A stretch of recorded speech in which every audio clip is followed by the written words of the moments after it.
Let's bring in Michael Vick, 13 years in the NFL and a four-time Pro Bowler. And we've talked a lot about quarterbacks. I said what worries me about Tua is that he is smaller but doesn't have any wiggle. And, like, if I compared him to Mike Vick, Mike had a bigger arm and Mike was much more electric. If Mike couldn't move around like Mike and was Mike Vick's height, Mike Vick wouldn't have been Mike Vick. When you're smaller, you have trouble with passing lanes. You got to give me some special arm escapability. Mike Vick now joining us, brought to you by Mercedes-Benz, the best or nothing. And I said this last week. The history of the NFL is, Michael, if you would have been 3 inches taller, how are you 6 feet tall? 6 feet about? Barely. Okay. 5'11", 3/4. Okay. So if you were, give me 6 feet though, I think.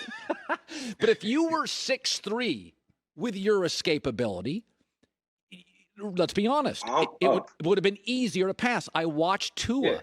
And so I don't get the size. I don't get the huge arm.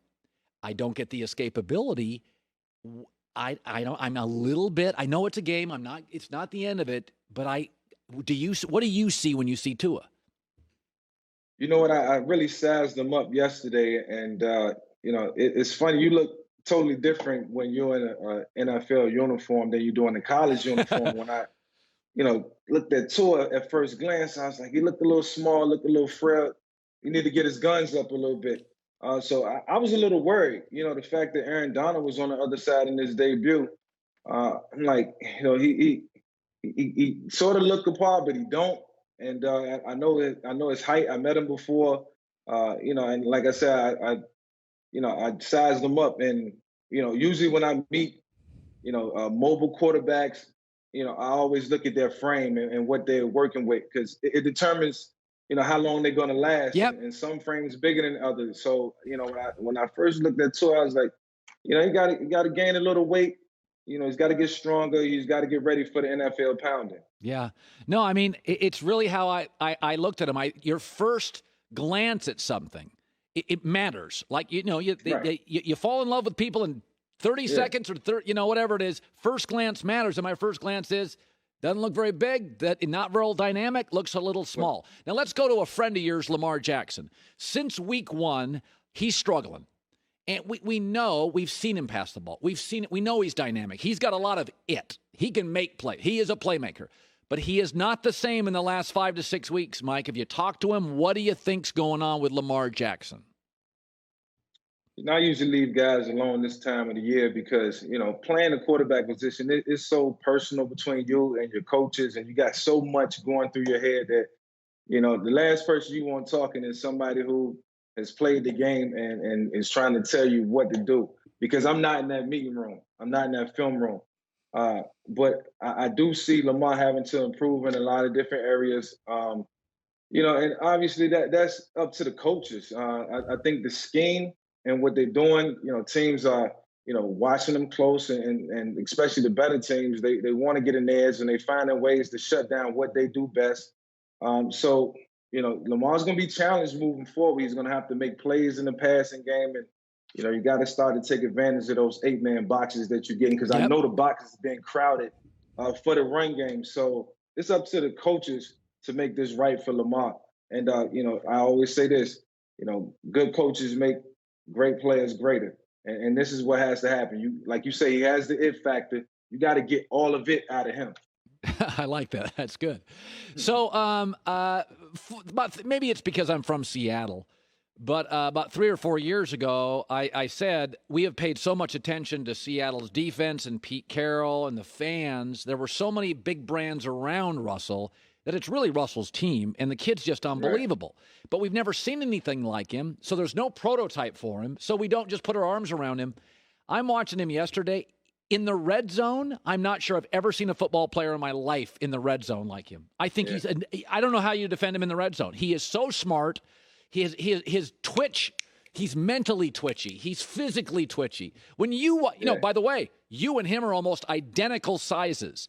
Is there anything you watch with Russell Wilson and you think to yourself, oh, I wish I'm a little jelly of that. I'm a little jealous of that. Like, is there anything with what do you see when you watch him? First off, Russell's one of one. And I think we had this conversation before, Colin. We talked. just in general conversation. But, when I watch Russ, and I said it a couple months ago, I think on your show, my son is going to watch a lot of Russell Wilson film. His feel for the game is just so uncanny. It's nothing that he don't see. It's nothing that he can't do. He has vision, and you talked about passing lanes earlier. He creates them. His mobility is on another level, and he's just one of a kind. I mean, we'll never probably see another guy like Russell Wilson at the quarterback position in the next 50 years of football. Yeah. Everybody has their own stature, their own look, and play the game their way. And this guy is doing it his way, and he's going to continue to do it. He'll play until his 40s, no doubt. Yeah. So then last night we watched Carson Wentz, and I like Carson Wentz.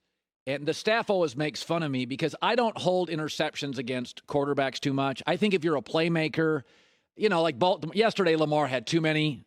But, I'm not going to crush a guy for a bad pick. But I watch Carson Wentz, and I think I'm the only one on my staff that likes him now. He's been in the league too long to make some of these mistakes. But then I watch him, and I'm like, in the last 12 games, he's 7-4-1. And they got nothing. I mean, they're missing their best offensive lineman, their best back, their best tight end, two of their best receivers. Where are you at, having played in Philadelphia, having seen him play 50 games, where are you at on Carson Wentz? I really think Carson is winning that city over just, with his grit, and his resilience. He's staying, connected to the game. He's staying involved. He's giving it everything he got. And if there's one person who appreciates that, it's me. I wasn't always on the most talented teams early in my career. I wasn't in the best scheme, but I never complained, and I just went out there and played. And we never hear this guy complain, take his bumps and bruises. And, I look at Carson Wentz as a winning quarterback. I mean, the year they won the Super Bowl, he had compiled up, 9 or 10 wins, and he deserved as much credit for that Super Bowl win as anybody. I wouldn't say as much as Nick Foles, but, without being 10-0, it wouldn't have been as easy to take over this team.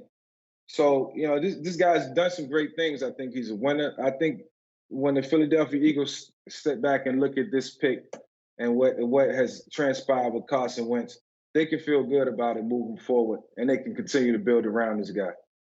By the way, when you as a former NFL Pro Bowl quarterback, when you watch Patrick Mahomes, I mean, do you just laugh at it? Like, what do you make of it? And you also are buddies with Andy Reid. I don't even have to watch Patrick Mahomes anymore. I don't even. Look, I'm watching Patrick in the postseason only moving forward. Like, we know if Patrick and the Kansas City Chiefs are in Buffalo, you don't have to watch it. You know what you're gonna get. You got to. You cut the TV on when they playing somebody like Seattle, and it's a Monday night game or a Sunday night game, or Fox at 4:30. I mean, you just know what you're gonna get out of this guy, and this is almost unfair. But you got to appreciate what he's doing for the game. He's so good. He's so talented.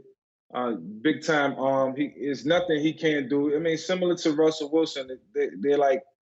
He's one of one, if you ask me, and he's going to continue to get better as long as Andy Reid is by his side.